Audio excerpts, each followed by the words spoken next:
Hi, I'm Kristin Clark, and I'm here with Bobby Hood. We are coming to you on College Planning Untangled, where we help families simplify the college planning process by really just kind of talking through all the things that parents are concerned about or dealing with when they're helping their kiddos either get into college or getting through college.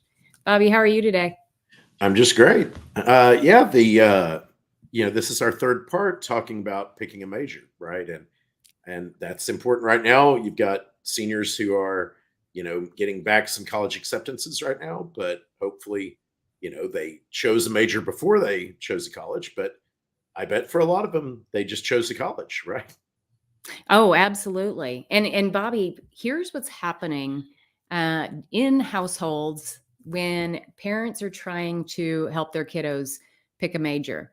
And the reality is, a lot of what we say as parents makes our kids super anxious because they're like, Mhm. this is always already a really overwhelming part of the process of planning for college. In fact, two-thirds of kids tell us they're like, this was the toughest part and the one that they feel the most out of control about, right? Mhm. Yeah. Oh, absolutely. And I think, parents, it's hard for, parents my age or, the generation above and below, right? That things were easier in the 1980s, 1970s, and even the 1990s, where you could, a lot of times they probably tell these stories to their kids. They're like, oh, I just picked a college and I just worked it out. And, I tried this and I tried that. You can't do that now, right? No, it's just well, for a lot of reasons, Mhm. right? It's there's more skin in the game as far as money. Yeah. It costs so much more to go. And then also, I think too, we have this history of kids taking 5, 6 years to get out of college, and that puts strain on the family, it puts strain on the kid, okay? So, here's the one thing, this is then part 3 of Mhm. this, is what are parents saying that are making their kids anxious? This one I hear all the time, and Bobby, I think it's the one that is the toughest for me to hear, Mhm. and that is when parents say, just figure it out as you go. You'll Mhm. figure it out." Oh, yeah, I think that's very dangerous. Yeah, and I think it's easy to say because it's just like, oh, you'll figure it out. Yeah, that might have been true, but I mean, it really wasn't even true 20, 30 years ago, right? Yeah. But there was less repercussions if you needed to take 5 years. And I think a lot of people don't know this statistic. They think, oh, my kid ended up taking 5 years, but that's just because, something went wrong or whatever. But they don't know the statistics that so many students do now, or that Yeah. so many students don't finish because they switch majors and they realize it would take more, and then the financial burden is too much, and so they just have to leave. And it's very dangerous, and Yeah. that's part Bobby, of what we're. the Yeah, stat we know is 5.5 plus years for on average for our on kids to get out of average. college, on average. Yes, it's That's crazy. crazy. Yeah, Yeah. like that is such a hard statistic to like internalize because it just sounds crazy, but that's why, that's what's happening. And yeah, so and that's the thing is like what we're about is trying to simplify the process and reduce anxiety, right? And knowing some things to say and to not say is a big part of that, right? Well, and let's talk about what you should say. Yeah. So, when you're out there saying, "Oh, just figure it out as you go," let me tell you what your kid's thinking. And they're going, "Oh, hell no. I need a plan, man," you know? And Mhm. I ask parents all the time, I'm like, "Guys, when have you ever gone and done a 4-year project Right. and not had a plan or an idea of what the end result's gonna be? When have you ever done that?" Oh, for And sure. yeah, and I was like, so these kids know. They're like, "No, this feels really uncomfortable," right? I want to know what I'm walking into and what I'm trying to get accomplished. So, instead of that, I when I'm talking to parents, I'm like, "No, guys, you have to start having these conversations about what do you think you wanna do as far as a career? What do you want to do as far as a major so that you can get to that end result?" And, for families that are already dealing with kids that are having some anxiety and stress issues in high school, I can tell you this absolutely is not the right plan for that kid. It's just going to add stress to that kid. So, Yeah, and what I see too is, these kids that are on that figure it out as you go plan, Mhm. they're the ones standing on college campus watching everybody run by them and going, they all have a purpose. They all know what they're doing except for me. That's absolutely right, and I mean, I Mhm. think that's one of those things is that uh, the college is so stressful anyway, right? And you always, between social media and everything else, you always think everybody else has it together and you don't, right? And so I think going in without an idea of your major, like it's super stressful. And also, like, what happened to me, I, kind of picked a major that just sounded good. And then I ended up doing well in a class in a different department. And then the department head there convinced me to switch my major to that. And so I was very susceptible to just changing my major to other things, not really knowing what it meant or why, and then that affected what kinds of jobs I got when I got out. And then I ended up doing a job I didn't like for 2 years and then going back to law school, And so if I had actually investigated before I went, what at least what sorts of majors would lead to jobs that would make me happy or fulfilled or, use my skills, that would have really been a big help. Yeah, and I got to tell you, I'm working with a client right now. In fact, I just got off the phone with him, and for 4 years, so he's a senior in college. For four Mhm. years, he has been thinking that he wants to get into law. Okay, Right. and he took the LSAT, and he was like, I don't know if I'm cut out for this or if I truly still want to do it. Mhm. So we've looked at things like business analyst. We're now looking at project managers, and Right. because he's in business, but you can see how, by having some conversations and just talking about what that job entails and what Mhm. it looks like in real life. Now he's getting ready to interview a project manager and Oh, to that's really, great. yeah, to really talk about what is that truly, what do you do? What do you do every day? Mhm. So that he can start narrowing this down and have a better idea of what he wants to do as far as going out and getting that first job.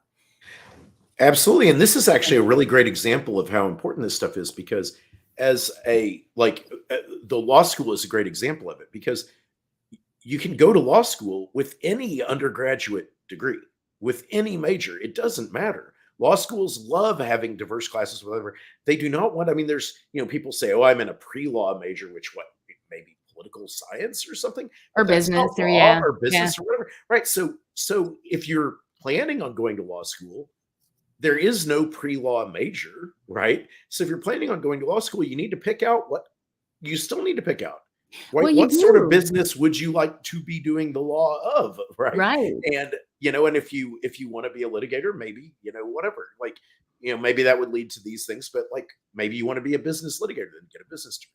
Maybe you want to work, in like, sports or whatever, then get a business degree with the marketing and and classes like negotiation and things like that. There anyway, the point is you you still like if I had and if the person you're working with had investigated, they would have known that okay, well, you can be interested in law, but still find the areas you're interested in and get the degree in that.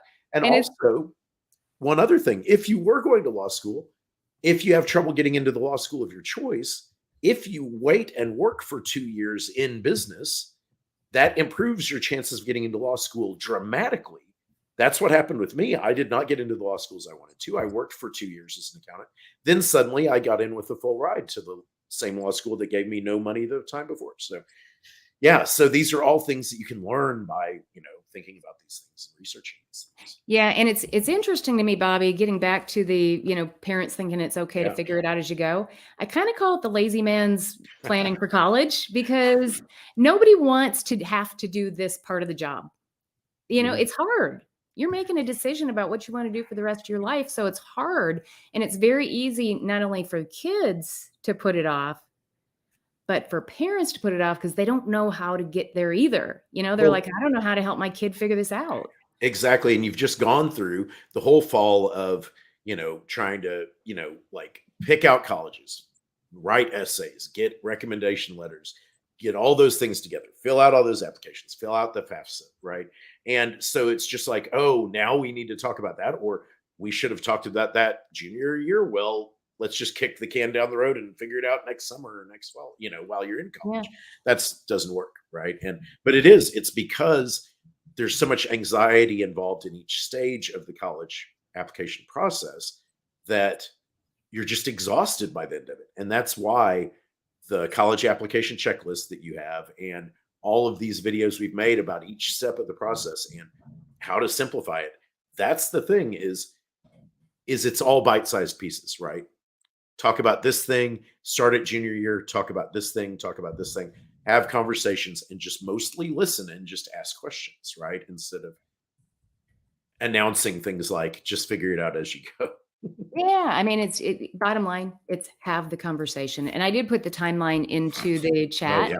so that if people want to check that out, because one of the things we do, Bobby, is we talk about figuring this out early. Like that's the very first step we have on this timeline is why are you going to college? What do you want as the outcome so that you can plan from day one? And just to solidify that thought, once you've done that, it's a lot easier figuring out what college you want to go to because they've got to have the majors that you need, or at least, you know, that they're possibly known for that. Then you know what SAT and ACT scores you need to either get into that college or get merit scores at that college. And then, you know, it just goes on and on and on where all of a sudden this starts to fall into place and it makes college planning just simpler. Oh, this is yeah, and that's such a good point because like with tutoring, I always say people ask, okay, when should I start? And I always say, well, start from the end, right? The end is you want to have a score by the end of junior year. So, okay, well, you probably need to take a test at least twice. So, okay, you need to go back to, that puts you in March or April of junior year. Okay, then you probably need to prep for a couple of months. So that puts you another couple of months back. And it's the same thing here with college admissions. Start from the end result you're looking for. And the end result you're looking for is career, right? So you need to know career and skills and what would make you fulfilled so that you can pick a major, so that you can pick a college, so that then you know your SAT and ACT score. It all works backwards from there. You can't start with, oh, what college would be fun to go to, right? And that's where it starts is most people just start with, well, most people go to this state school or that state school near me or this private school near me, right? Well, and I've heard you say so many times, Bobby, that a kid will come to you and go, I need to get a good score. And you're like, well, what's a good score? Right. And it's relative, right? On, what school are you trying to get into? And are you trying to get merit scholarships and all that good stuff? So yeah, a good score is a score that will help you get into a college where you'll be happy and successful and fulfilled and be able to then, move on to a career where you'll be happy and successful and fulfilled. Yeah. And that could be any number of places, right? It could be a junior college. It could be, a community college. Sorry. Junior college is now, that name is now become community college, but it could be community college. It could be vocational school. It could be college. It could be anything, right? But that's why, when it comes down to it, if the parents should have this conversation and should definitely avoid work it out as you go, right? But they should start having these conversations. And then if you're having trouble figuring out what the major ought to be, that's when people can work with you and figure out, start figuring that out because you actually have the science behind how to figure that out, right? Yeah, and a lot of times, and a process, right? You had mentioned it's not earlier, a one-time conversation. Absolutely, and you'd mentioned earlier how it's such a big challenge, right? It's the big answer that you have to have, and we break it down, Bobby, into like little steps where it doesn't feel like you're trying to solve the world's problems in one conversation. And I think that's key to talk to parents about too, is these kids are trying to figure out what they want to do forever, right? And don't feel like it's a one and done conversation. It's not. It's a conversation over time. Right. Since people don't know what the questions are to ask, they just say whatever comes to their mind. And instead with the timeline, you just say, okay, this week, let's sit down once a week and let's have a 10-minute conversation. And this week, let's just talk, hey, what are your thoughts about what you want to do as a major? What kinds of places would you like to go to college? Where would you like to live? Things like that. You start the conversation and just listen instead of telling the kid, hey, 16 of your relatives went to this state school, so you're going to be going there and your granddad did this job, so that's the job you're going to do. Right. Well, and Bobby, what you just said is a key point to this. I can't tell you how many times I've seen the you should do's and here's, have you thought of, because that's not helpful. Right. Leave it open and start talking about the activities within a career. What types of atmospheres, what kind of interests do you have that maybe we can, segue off of? And the 80-20 rule, listening 80% of the time, talking 20% of the time. All good points. Oh, absolutely. Yeah, All for right, sure. Well, cool. great. Then we will talk next time. And Absolutely. we may not be around next week. We'll have to figure that out, but we'll see you guys all soon. Absolutely.